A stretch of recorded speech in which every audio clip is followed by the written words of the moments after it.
Welcome back to the Backyard Homestar. I'm Priscilla, and today we are carrying on our visit to the biggest little farm, Apricot Lane Farm in Moore Park.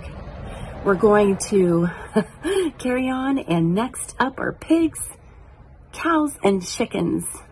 Gotta see this. Let's go. Yes. Yeah. So they're sort of, they go pretty industrialized.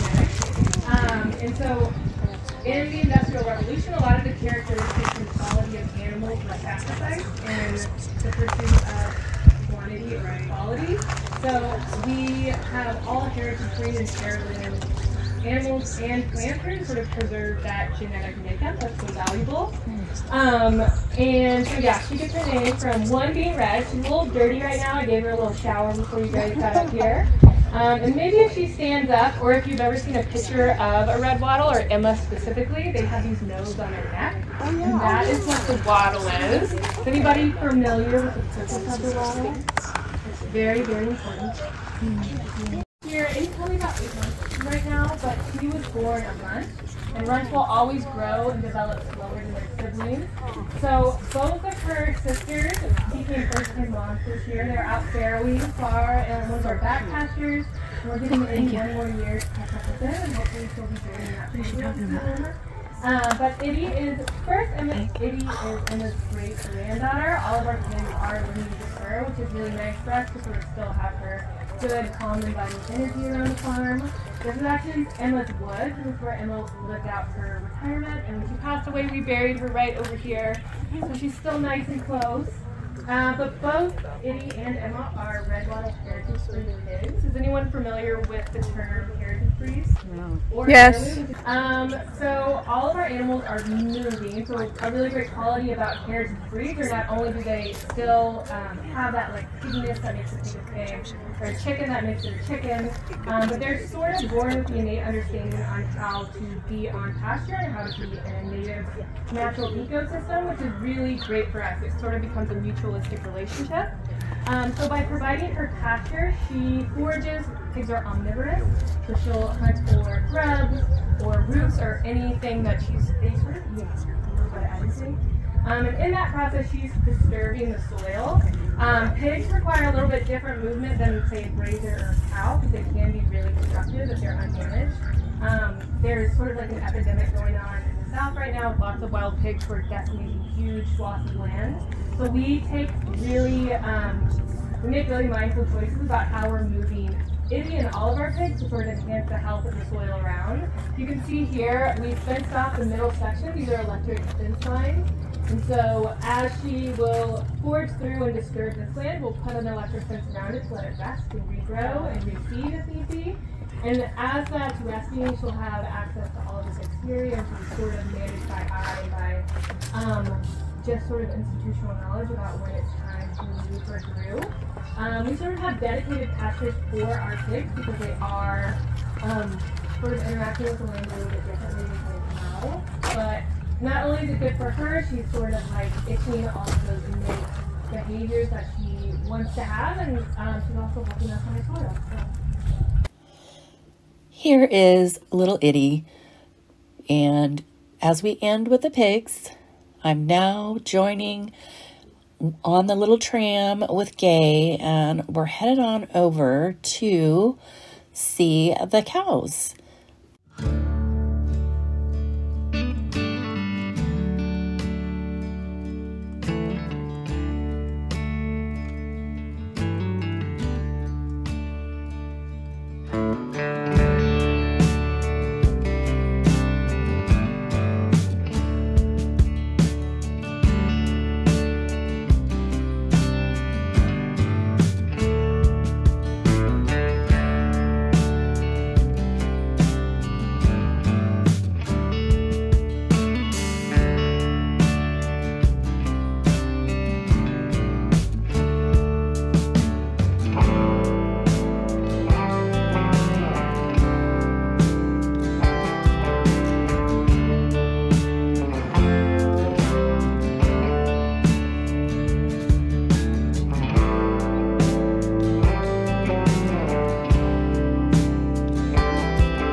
Oh, I love the fuzzy one. They're specifically short hair. We changed the breed because foxtails, which is what we shoot in the summer, that we spend hours and hours and hours grooming our Pyrenees. We're trying to see if these guys can fit into the fold, and I think they've probably got a few more years. They are really rambunctious and sort of in their terrible twos. So stay tuned, I'm sure we'll do something at some point. But on this side, I'd like to introduce you guys to our cows. These short-haired red cows, those are Akaushi, which is American Wagon breed. And then these fluffy guys who are very much soaking up the shade are Scottish Highlands. They are very cute and fluffy and like very much having a moment on social media. I'm sure you've seen photos of them. They don't do great in Southern California heat. And so a big reason why we were planting Empress trees all over our pastures is to sort of create shade for them, which makes it easier in our team because we're not having to move around mobile shade units during the summer. But we love them, they're great cows. We have about 15 head all together, and the cows are really great sort of representation of what biomimicry looks like in practice. So biomimicry, Sarah mentioned it at the beginning, is sort of just taking a well-regulated natural process that happens in nature and implementing it into your agricultural system or any system that you're sort of pulling from nature. So these guys are great soil builders, and if you think about like Northern America and the Great Plains, buffalo were regulating that environment for millions and millions of years, and we're sort of trying to recreate that system here on the farm. A lot of times that's called intense rotational grazing. So if you think back, if you can like picture them on like an old Western movie, they always graze in really tight herds and they're always moving for protection. And through that movement, they're never overeating any pasture of grass. And through that process, the grass is stimulated to grow back faster. It's sort of like, I've been injured, I need to repair myself as quickly as possible. So through that action, the roots will shoot the grass will shoot their roots further into the soil. They'll slough off any old dead roots, which is adding more organic matter to the soil. It's sort of creating pockets for water to hold. And then that grass will grow back stronger and better than it was before. Here on the farm, we're trying to incorporate the rule of thirds. So we want them to eat a third, we want them to trample a third, and we want them to leave a third.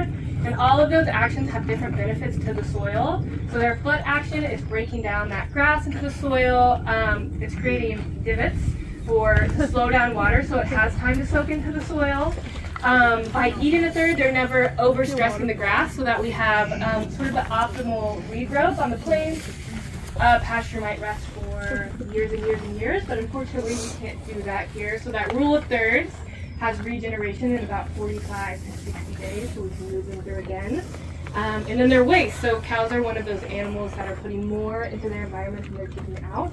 But we never want to overwhelm the soil to the point that it can't reabsorb the really, really rich, the microbial rich waste that they leave.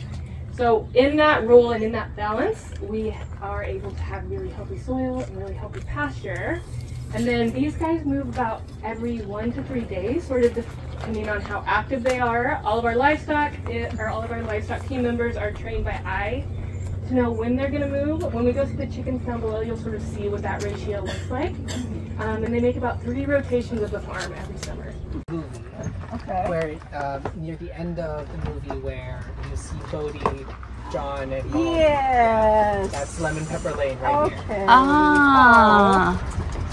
Yeah, it's the only one that has lemon and peppers Yes. side by side. So if you've seen that shot, you've been there now. I know. It's very exciting. Yeah. I guess we could talk about this now. If you look to the left, through those eucalyptus trees, you'll see this house with the red roof. That would be the farm school. Oh. Okay. Those eucalyptus trees were actually the original borderline of the property when they bought it 12 years ago. But they probably in the 2nd or 3rd year, they expanded past those. Oh, okay. And they were able to acquire the mission house. Oh, okay. And by the time Bodie had gotten of age, they converted to the farm school, which is a homeschool program that teaches 2nd to 5th grade actually. Okay. They recently included 2nd graders in part of the curriculum, and it's a homeschool curriculum in which they also have a separate sort of lesson plan that is very nature centric. Right. They sometimes learn about the farm operations. They helped with the dandelion harvesting that Fertility Center initiated for some of their treatments and sprays. Yes. Organic sprays. Yes. Continue saying that. They helped with a fungi project. And I think they recently received the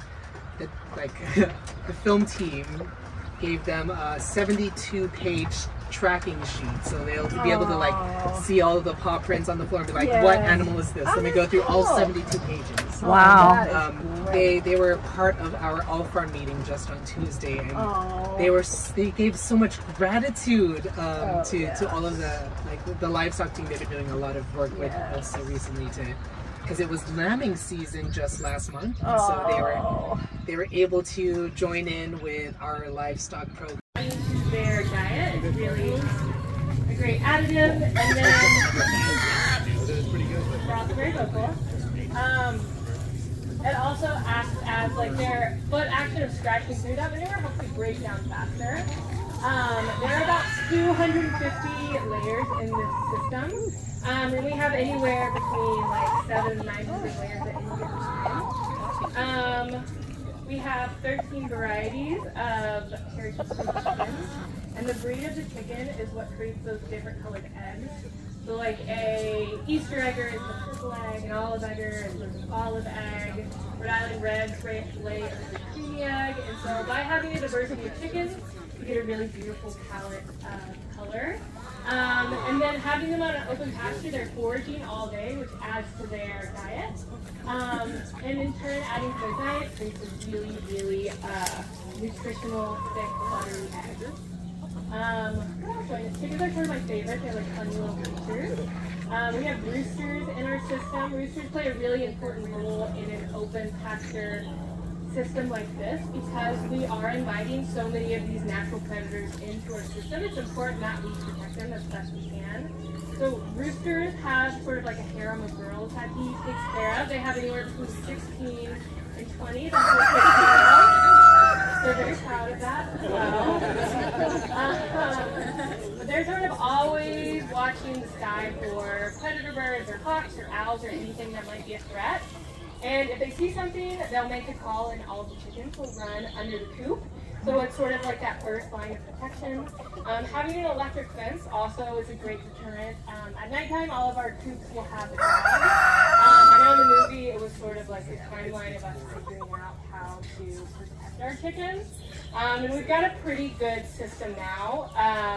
Coyotes are pretty opportunistic, and as we're building native habitat and native food chains, we try to create a buffet of easier snacks for them that are a little more easily accessible than our chickens. So we really want to have them in the orchards, hunting their food in an easy and safe way, so these guys are sort of the last resort. And then all of our coops have a solar door, so at night they put themselves to sleep, the door will close, and then we'll do a night check. So, how does this one pretty dialed in?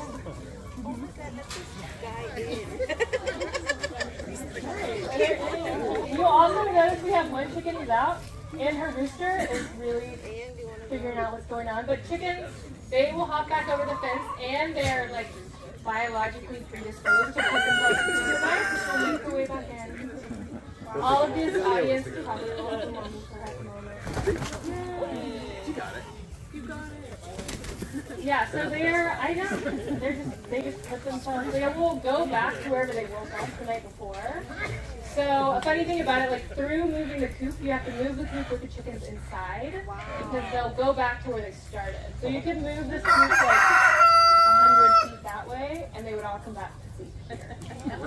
So, even if the coop isn't there? Even if the coop isn't there, yes.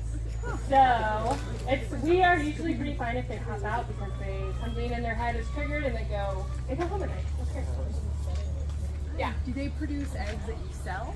Do they? Yes. So all of these are layers, and chickens lay about 1 egg every 25 hours.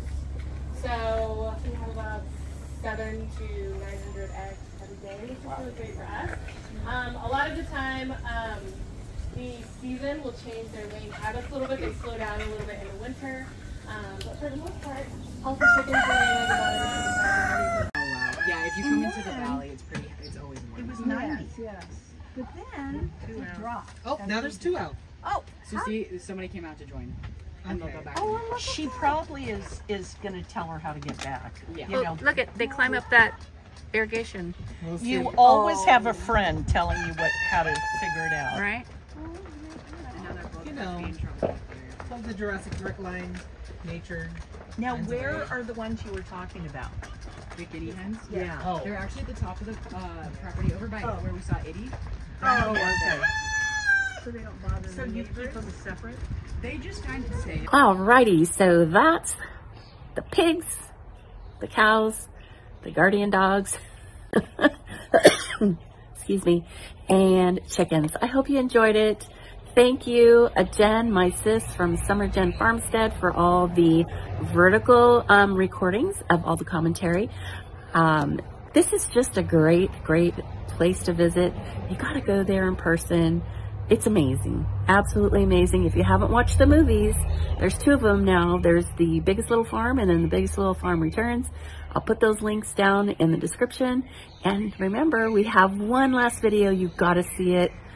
Man, some spectacular views are coming up, you guys. So click that little notification bell so you know whenever it drops, and we'll see you next time. Thanks for hanging out with me today. Bye now.